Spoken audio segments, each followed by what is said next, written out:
and clearly, there's no doubt in my mind, cryptocurrency is going to replace traditional finance, TradFi, and it's happening so fast. I mean, cryptocurrency is literally outpacing, the growth of the internet, in the 90s, Charles. And I've never been so clear about something. I've never been able to see something so clearly in my life, and it's been a lot of fun to be a part of this. Happy Thursday, ladies and gentlemen. Allincrypto here, and welcome back, guys, for another jam-packed daily market update. That was Eric Trump talking about his conviction that crypto is going to replace the traditional financial system. I don't actually think he means replace in regards to we move into this kind of decentralized DeFi world. I think what he means to say is crypto is going to engulf and embed itself within the traditional financial system and help to usher in a new financial system. And that's not all good. It's great for us as investors, but the future that we move into may be slightly dystopian.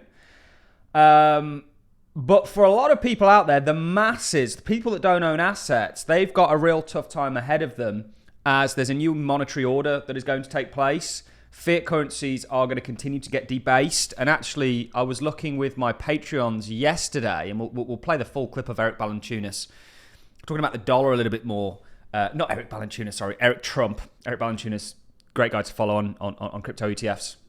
We'll play the rest of that. But actually, my Patreons yesterday, I was looking at a pretty interesting chart, and this is the S&P divided by the US money supply, USM2, right? Now, what this does is it looks at an asset and it takes out, or accounts for, I should say, money creation. So if the S&P doubles but the money supply doubles, the S&P in monetary terms hasn't really moved. Okay, the money supply has doubled, and really the S&P has just kept up with it.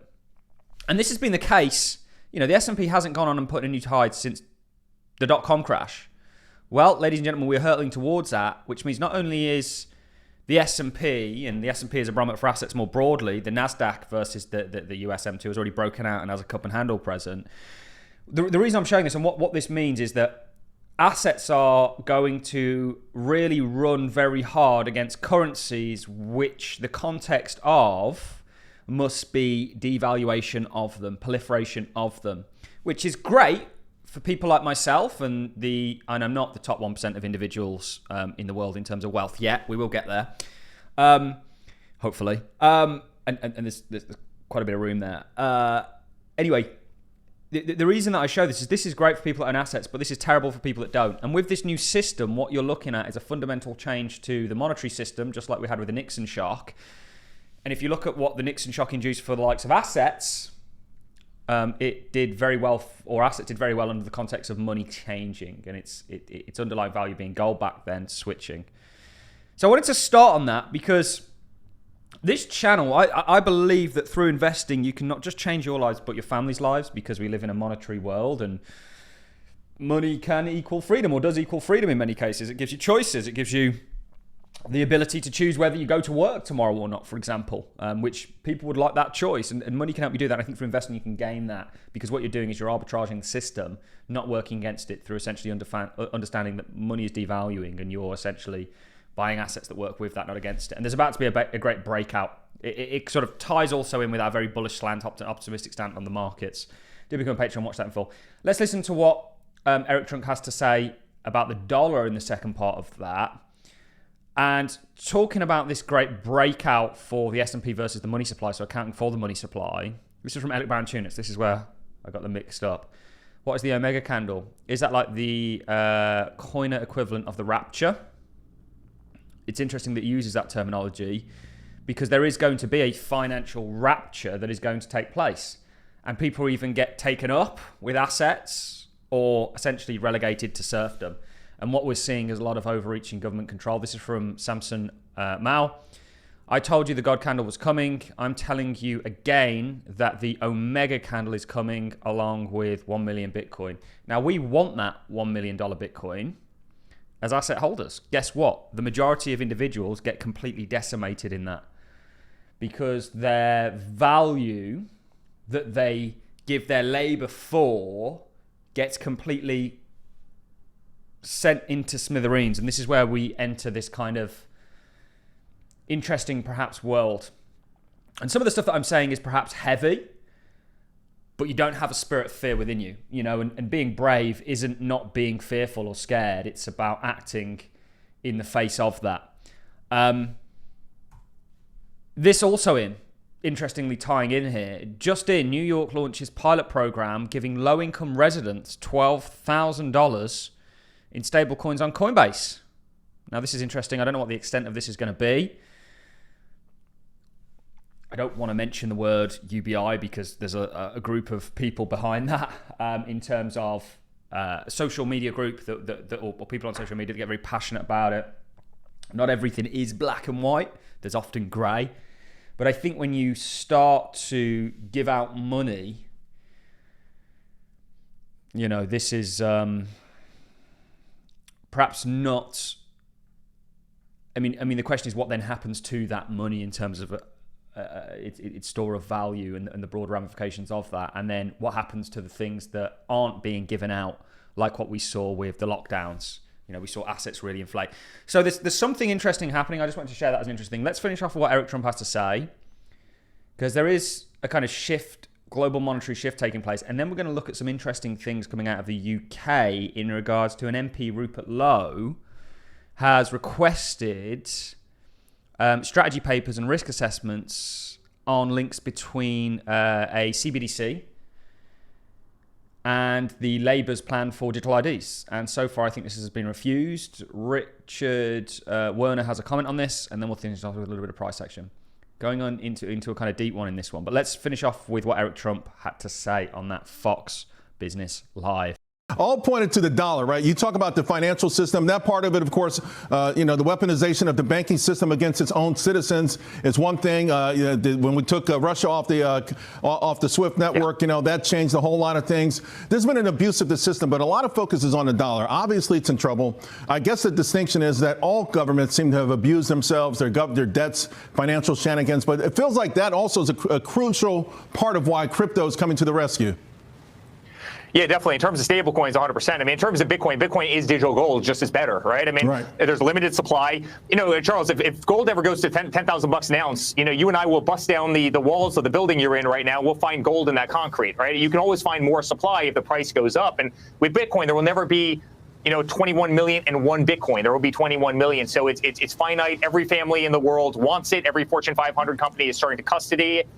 So it's gold, but you can actually transport it. It's one of the greatest assets of our time. In terms of saving the dollar, there's no question. But in terms of, stable coins is saving the dollar. Listen, I'm the first one to bash our system because I've been on the receiving end of it, but we are the best financial system anywhere in the world. Nobody wants to be on the euro. No one wants to be on any of the Asian currencies. No one wants to be on any of the South American currencies. Guess what everybody in the world wants? They want the US dollar.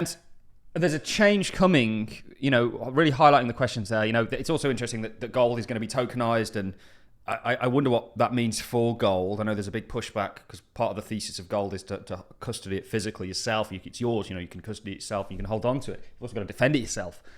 But I do wonder what the tokenization of gold means. And he puts forward the argument of Bitcoin over gold. Okay, we don't need to go there. But gold running in the manner that it is telling of what's going on, and certainly in regards to what central banks doing, actually now holding more gold than treasuries for the first time since, I think, 1992. So we're talking nearly 30 years ago. There's something going on, and the dollar is really coming into question. And I think this world that we're moving towards isn't one of a one world currency, not yet in the immediate future anyway, but one of which currencies can interact with one another and you no longer need a reserve currency. I do believe the dollar, and I've been saying this for a long time now, because we look at the dollar, obviously, as we own assets, right? If it's a strong dollar, that's a headwind for assets, generally. But the dollar's about to break down out of this channel, mark my words, that it's been in since 2008 when crypto was given to us. And crypto, I think, is going to enable this new system that we're moving towards, as Eric Trump is saying there. We're getting very deep with it, but, I'm not doing myself really any favors by talking about this stuff, in all honesty. But guess what? I love you guys, and I want you to be the victors of whatever's thrown at us. And with a change in regards to the order of things, the way the world works financially, there are opportunities. With new technologies, there are wealth transfers that you can be on the right side of, and I think crypto does offer that, in my opinion. So last week, let us continue. We looked at we mentioned this sort of digital ID thing. Now, IDs going digital is the kind of evolution of documentation. It's not that different. Just please let me finish. I can hear people typing in the comment section already, and I'm not for this, by the way. Let me make that abundantly clear. But the things going digital is the evolution, just like files and things like this. You know, it kind of makes sense for it to go digital. And the same thing applies with IDs. The problem is around who facilitates this and what they're going to use it for. And actually, Rupert Lowe, so I'm not against digital IDs, by the way. Controversial, I know. I'm against government digital IDs. We already have digital IDs in many forms. You know, when we, you know, our social media profiles, so on and so forth, and you give the power to these companies. I wish there was a neutral way, and perhaps crypto can enable that, where you can actually have a verifiable ID that is private. Maybe you encrypt it through zero knowledge. So I'm not against the idea of having digital identification. I'm perhaps not for, or I am not for, I should say, let me make that very clear, the government being the issuers of this identification. And Rupert Lowe actually writes a letter to the Bank of England, to the Bank of England. So, dear Mr. Salib, I write in reference to your recent internal review decision upholding the refusal to release documents relating to the discussion of central bank digital currencies and its potential integration with digital identity systems. While I'll acknowledge the bank's reliance on exemptions under the Section 36 and 41 of the Freedom of Information Act, I must place on record my strong objection to the reasoning provided the claim that disclosed would have a chilling effect on deliberation or cause destabilizing speculation or destablishing speculation is deeply concerning in a democratic society. Public policy decisions of such profound consequences affect money, privacy, and the relationships between citizens and the state cannot be allowed to develop entirely behind closed doors. The public interest in transparency far outweighs the supposed risk of public debate. Indeed, the absence of transparency is far more likely to fuel speculation, distrust, and suspicion. I therefore urge the bank to reconsider its position. So this is from Richard Werner. I followed him from the Princess Yen days, who were about the yen currency and that kind of economic model. He says here, the Bank of England allegedly, in public ownership, wants to hide from the public its plans for digital IDs and central bank dystopian control, aka the digital pound. This leaves us no option but to assume the worst of this technocrat digital gulag system. And this was the sort of reply here. So I'm not getting into Rupert Lowe and his political decisions. We're a divided nation at the moment, and I think understandably, but I'm highlighting digital IDs, CBDCs, what we were talking about at the start, this new system that we're moving into. This is where we are heading, and I want people to be best prepared for that. It's not all bad. It's funny, right? I'm actually quite a glass half empty kind of guy. But when it comes to crypto and investing and the financial system, despite the state of it, I'm an unbelievable optimist in the sense that, and equity investors really are glass half filled people, right? It's going to go up. But seriously, I think despite everything going on, knowledge is power, understanding and then acting accordingly and coming up with ways like actually investing, perhaps outside of that system, you know, you see Zcash and things rocking and rolling, you know, is going to put you in an advantage from people that don't understand what's going on. And that's why we cover these sort of more in-depth, deep topics. So this is very, very interesting. It's going to be interesting to see how this all unfolds. But there is obviously a link. Nothing official's come out, but given the response between CBDCs and digital IDs, government-owned ones. Let's get on to more of a positive note, moving away from all of that. It's Thursday. We don't want to be too heavy. The total cryptocurrency market cap is ready to rock and roll. It's on the cusp of breaking out into new all-time highs. I think there's a change fundamentally coming with the monetary system that is going to fuel things pegged in that monetary system or fiat system. And crypto is going to enable it and essentially do spectacular things. I'm looking into privacy tokens at the moment. They're doing very well.